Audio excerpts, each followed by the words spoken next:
20 de abril de 2024, sábado da terceira semana do tempo da Páscoa. Em nome do Pai, do Filho e do Espírito Santo. Amém. Meus queridos filhos e filhas, muito bom dia. Vos saúdo com a paz de nosso Senhor Jesus Cristo. Sábado, fim de semana chegou, louvado seja Deus. Nós vamos meditar hoje, nesta manhã, o texto dos Atos dos Apóstolos, capítulo 9, versículos do 31 ao 42.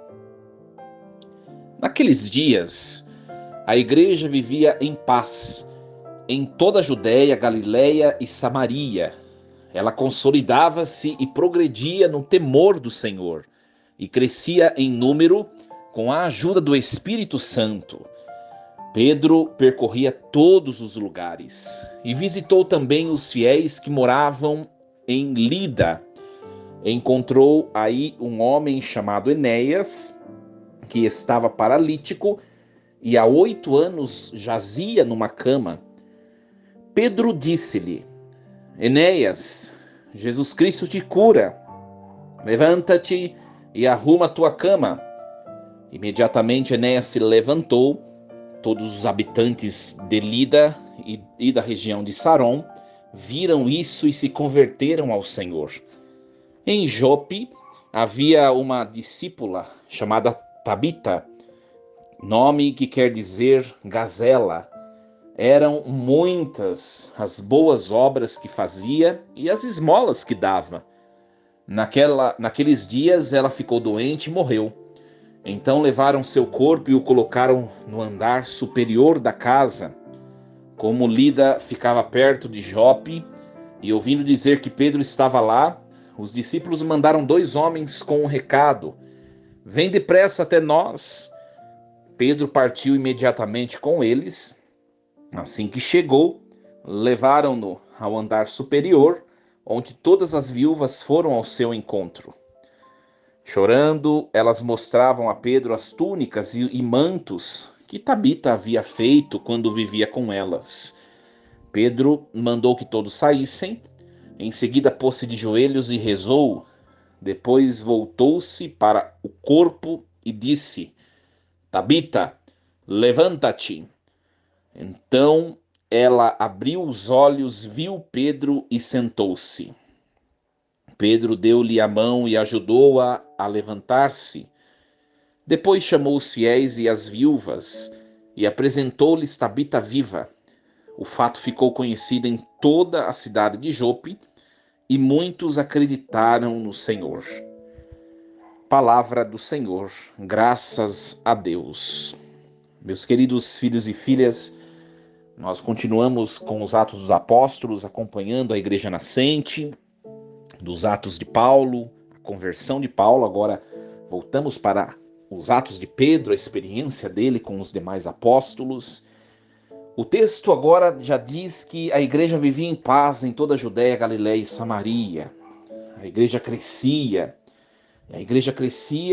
se consolidava, progredia no temor do Senhor com a ajuda do Espírito Santo. Olha, minha gente, a gente vai começar a reflexão de hoje nos detendo nesse versículo, que é o versículo 31, primeiro que foi proclamado hoje.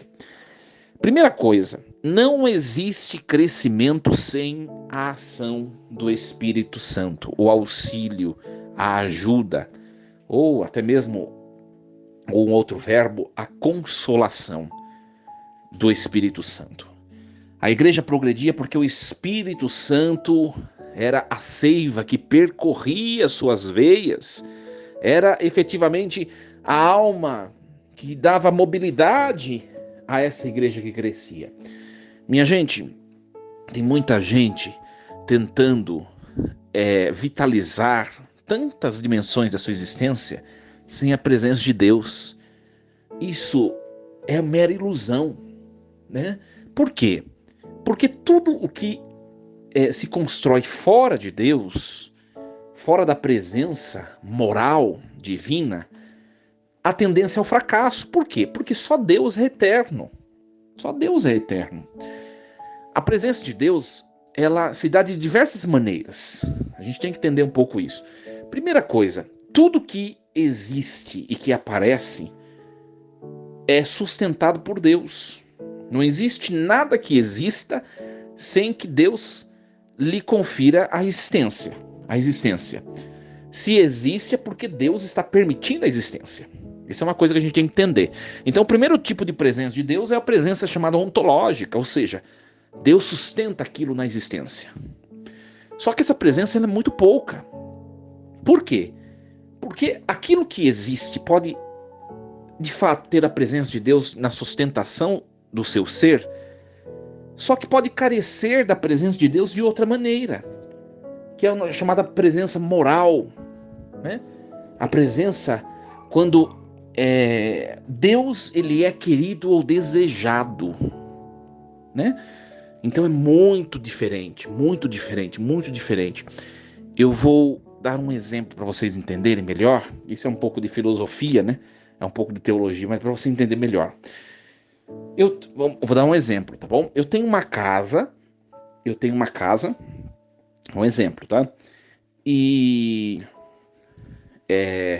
essa casa eu vou ceder para eu vou emprestá-la para um amigo, um exemplo. Esse amigo vai se mudar para essa casa. Ele várias vezes veio nessa casa porque eu morava nessa casa. Agora eu emprestei para ele e me mudei para outra casa. Quando ele entra aqui na casa, na minha casa, ele lembra tudo que tem aqui na casa, os móveis, tudo me lembra a minha presença. Por quê? Porque todas as vezes que ele veio aqui, quem morava aqui era eu, né? Agora será ele, mas tudo vai me lembrar a minha pessoa. Então, de certa maneira, e toda vez que ele entrar na casa dele agora, ele vai lembrar de mim. Por quê? Porque a minha presença vai estar lá de uma determinada maneira. Só que ela não vai estar de outra maneira, que é uma presença concreta, real. Porque eu não estarei ali. Mas ela estará presente, eu estarei presente na memória, na lembrança. Então, para vocês entenderem um pouquinho que existem tipos de presenças diferentes, né? Nós não podemos nos contentar com a presença de Deus simplesmente na sustentação da existência da nossa vida, né? Porque tem pessoas que vivem assim: você crê em Deus? Eu creio. Deus me criou, criou tudo e eu estou vivendo. Ou seja, a pessoa se contenta somente com a certeza de que Deus conferiu a ela a existência. É muito pouco. Minha gente, Deus ele quer estar presente de maneira concreta, habitando em nós, né? Habitando em nós, em nossa alma. É uma presença diferente. É uma presença diferente, habitando em nossa alma, né?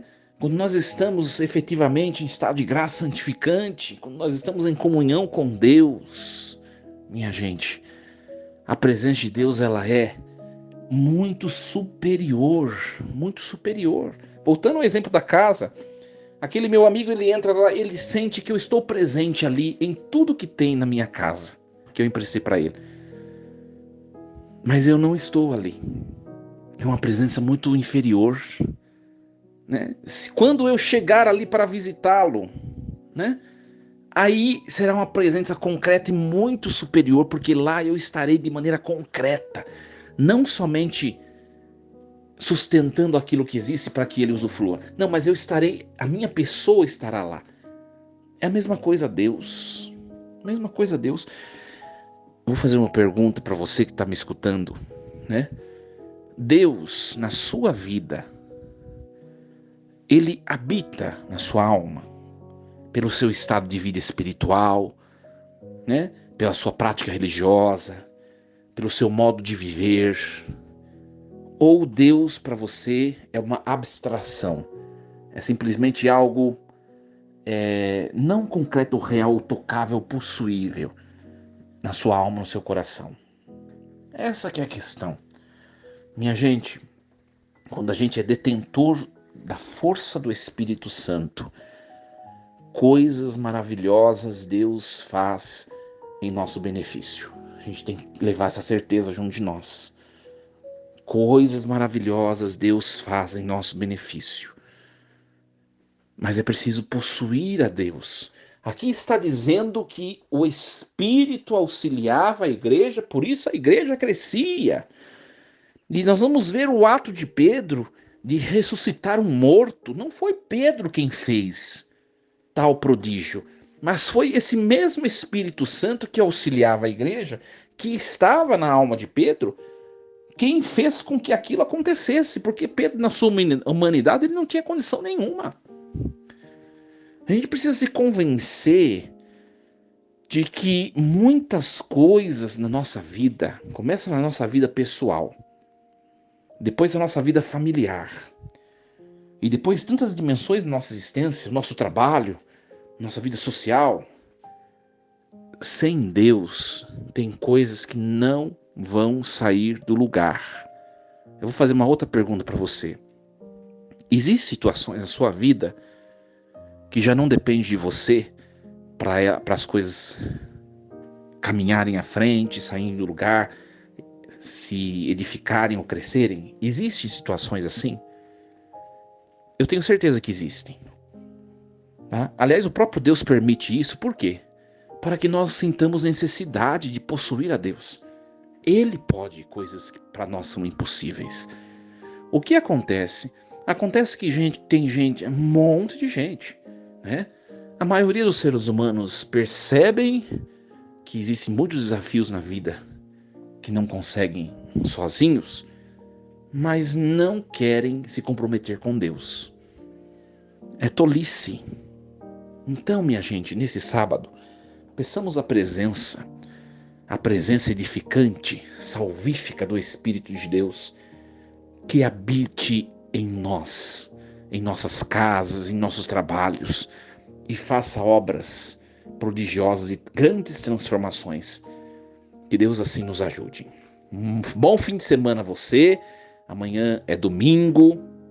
Amanhã a missa será transmitida pela manhã, às 9h30, nas redes sociais da minha paróquia. E depois será postado só a homilia nas minhas redes sociais, tá bom? Acompanhe a homilia. E com a reflexão diária nos encontramos na segunda-feira.